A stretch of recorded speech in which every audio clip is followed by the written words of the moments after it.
Welcome to This Explainer. Today we're doing something a little bit different. We're going to take object-oriented programming, which, let's be honest, can sound totally intimidating, and make it completely understandable. And we're going to do it by looking at biology. Yeah, you heard that right. It turns out the complex world of coding, it's really just a mirror of the natural world around us. Let's get right into it. Okay, let's dive into this. You see, early computer programmers didn't just invent these massive, complex coding structures out of thin air. Not at all. They actually looked out the window. They closely observed nature, learned how the biological world organizes and develops itself, and they literally just took those exact same ideas to create our modern programming logic. To make this crystal clear, here's our roadmap for This Explainer. We're going to hit 6 key pillars. First, classes and objects. Second, attributes and actions. Third, the tree of inheritance. Fourth, polymorphism. Fifth, encapsulation. And finally, a quick look at language differences. Keep this roadmap in mind. All right, kicking things off with pillar number 1, classes and objects. Subtitle here is Blueprints versus Reality.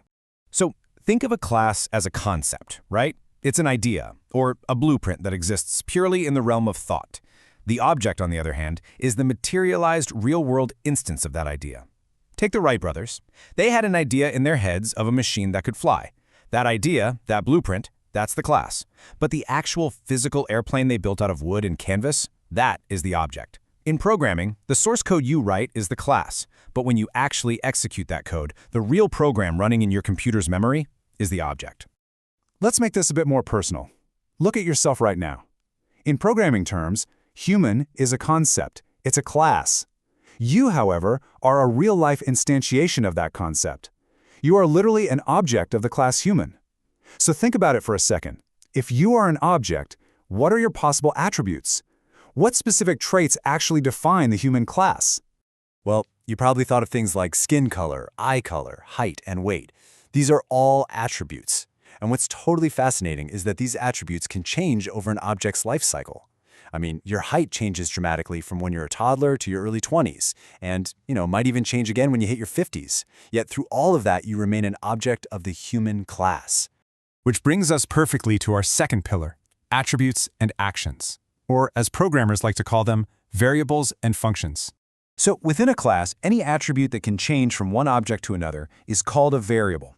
It's essentially a reserved space for a varying attribute. Think about the concept of an automobile. The automobile class has a color variable, meaning every physical car out there on the street can be painted a completely different color. Or take a pen. The pen class has variables for ink color, or maybe the material of the writing head. When a variable takes on a specific value, like black ink, the concept suddenly materializes into a specific object. But wait, objects don't just sit there with physical traits, right? They actually do things. Functions, which are sometimes called methods, are the capabilities or actions defined for an object the absolute moment it's created, and this brilliantly illustrates how objects interact with variables. Think about a car's brake function. To actually execute the brake action, it needs an input, the pressure applied to the pedal. That pressure varies from stop to stop, making it a localized variable whose entire existence is limited strictly to that one brake function. Now, let's zoom out and look at the bigger biological picture with pillar number 3, the tree of inheritance, from genetic roots to cyber organisms.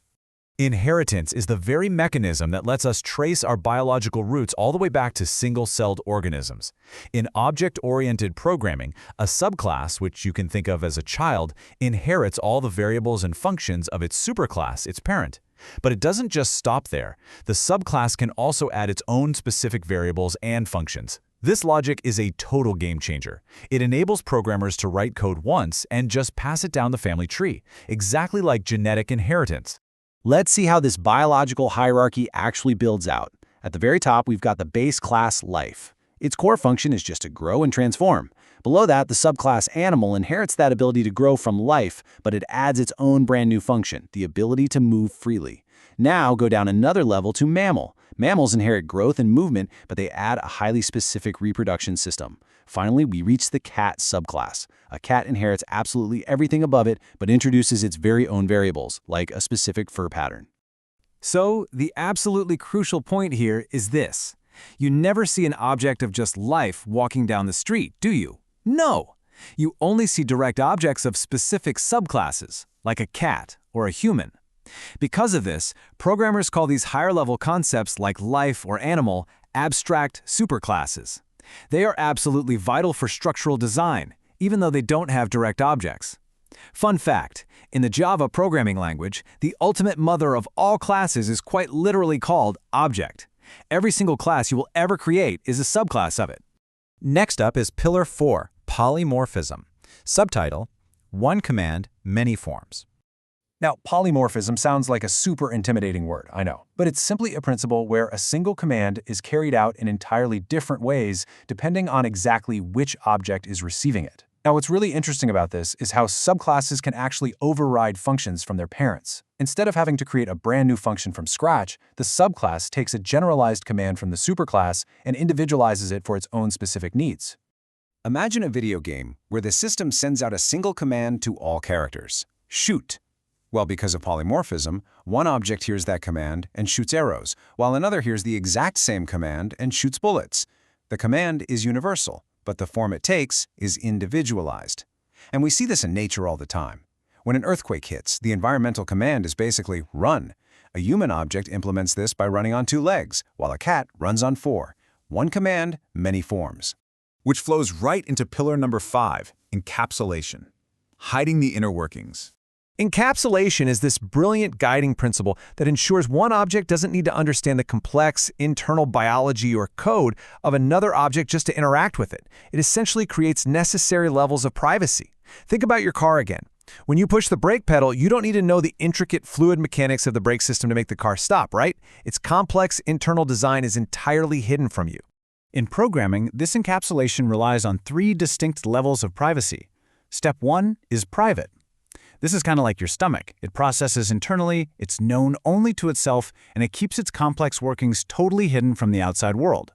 Step 2 is protected. Think of a pain signal in your body. It makes itself known throughout your body's specific package of systems, but no other object, like no other human, can feel it or know about it unless you actively expose it. Finally, step 3 is public. These are the visible interfaces you use to actually interact with other objects out there in the world. Okay, bringing it home with our 6th and final pillar, language differences. Same concepts, different dialects. Because while these overarching concepts of biological organization remain identical everywhere, specific object-oriented languages have their own unique dialects. For example, Java refers to actions as methods and typically restricts a subclass to inherit from just one superclass. Meanwhile, languages like C and Python call those exact same actions functions, and they actually allow a subclass to inherit from multiple superclasses all at once. So just a pro tip, always consult your specific language's documentation, the lingua franca, if you will, to see exactly how they handle the nitty-gritty mechanics of inheritance or encapsulation. So we've seen how classes, objects, inheritance, and encapsulation are all entirely based on the biological structures found in nature. But that leaves us with a fascinating and honestly somewhat thrilling question to end on. If our object-oriented code is merely a mirror of natural biological evolution, what exactly happens when our cyber organisms evolve enough to begin writing their own code? Thanks so much for joining me on this explainer. I really hope you never look at a line of code or a cat walking down the street the exact same way ever again.